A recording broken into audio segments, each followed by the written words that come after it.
Korea.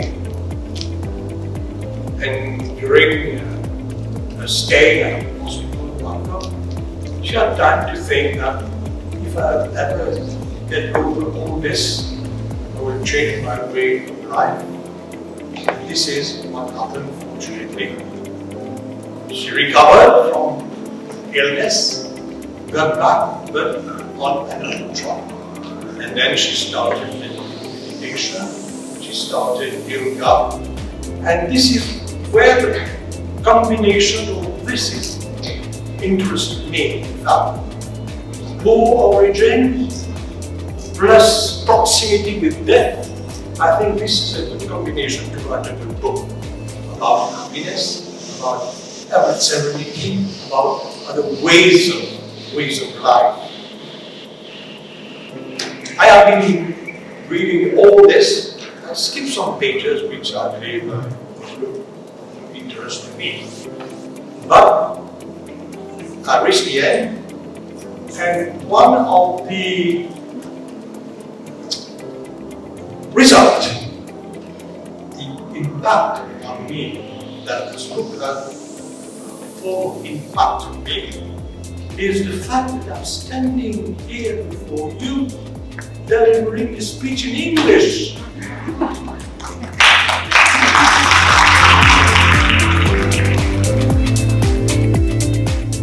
In this book, international leadership coach Saira Easton will take you through a powerful, self-guided program to equip your own conscious leadership, combining modern Western thinking with the timeless wisdom of ancient Eastern techniques. This book will guide you on your own unique journey back to your authentic power and inner wisdom. Evolve takes the form of a conscious leadership program. It's progressively built through a 3R of personal transformation, namely release, remember, and realize. Saira compared these 3 stages to an oil, the release, the outer stage, until we uncover and remember what lies beneath, eventually allowing us to reach the core where we realize true self through manifesting our purpose. Besides, the program contains 3 important messages to readers. First, you are much more than you think. Profound happiness comes from giving, and in the end, love conquers all. Ladies and gentlemen, we all have leadership talents buried within us all. If you want to tap into the roots of your innate confidence, is our reliance, resilience, creativity, and connection, I strongly refer you to Evolve, the book of Saira, which I have now the presentation to launch.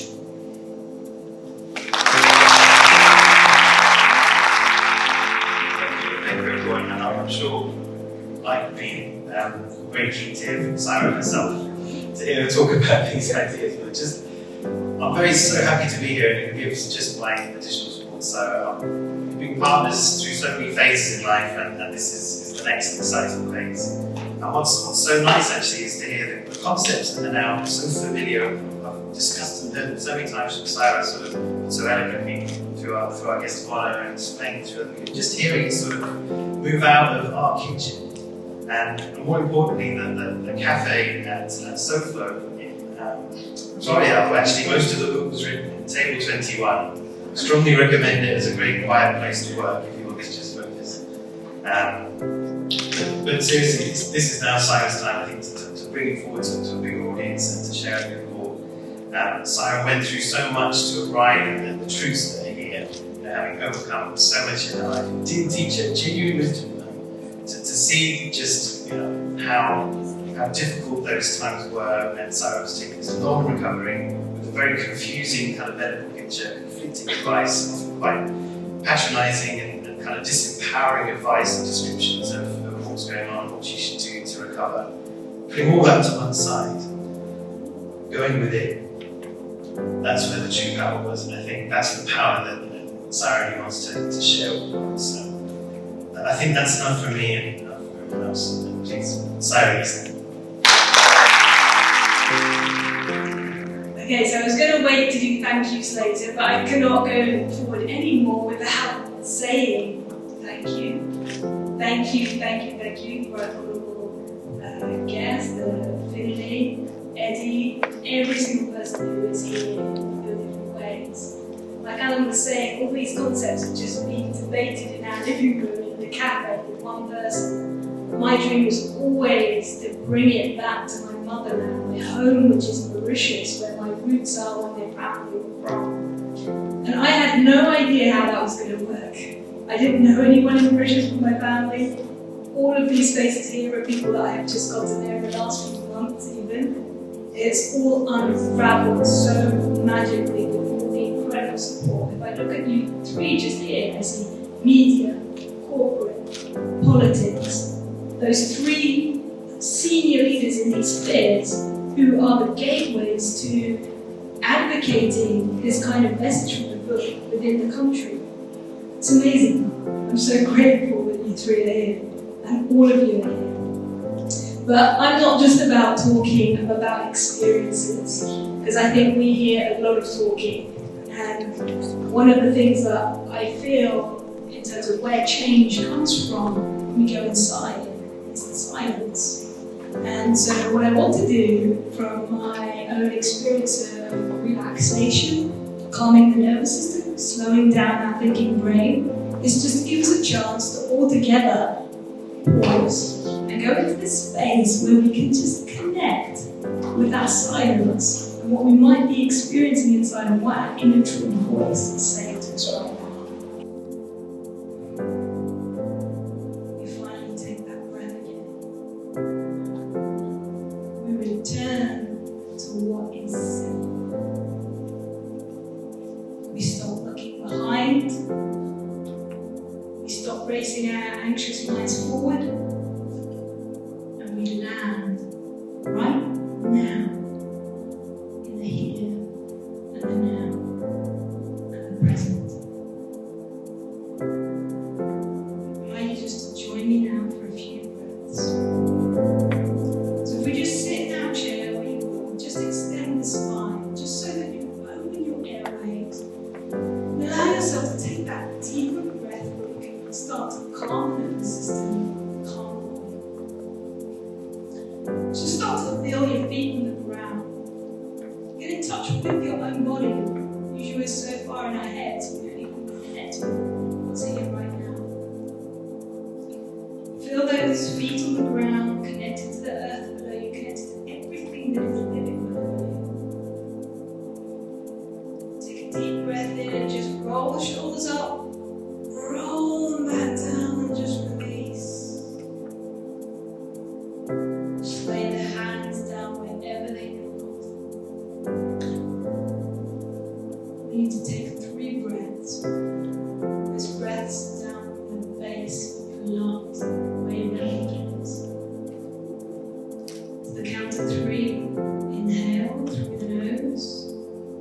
2, 3, hold. Gently breathing out through the mouth. 1, 2, 3. Do that twice more. Breathing in through the nose. 2, 3, hold. Breathing out through the mouth. 1, 2, 3.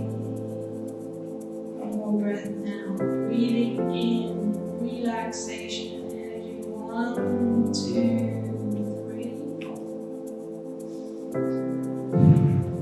Breathing out. 1, 2, 3. Softening. Letting go. So, I've been brought up to be speedy. In my professional life, everything has to happen quickly. Taking decisions, developing options, and doing things. And I was just told to run around. So how how do you slow me down?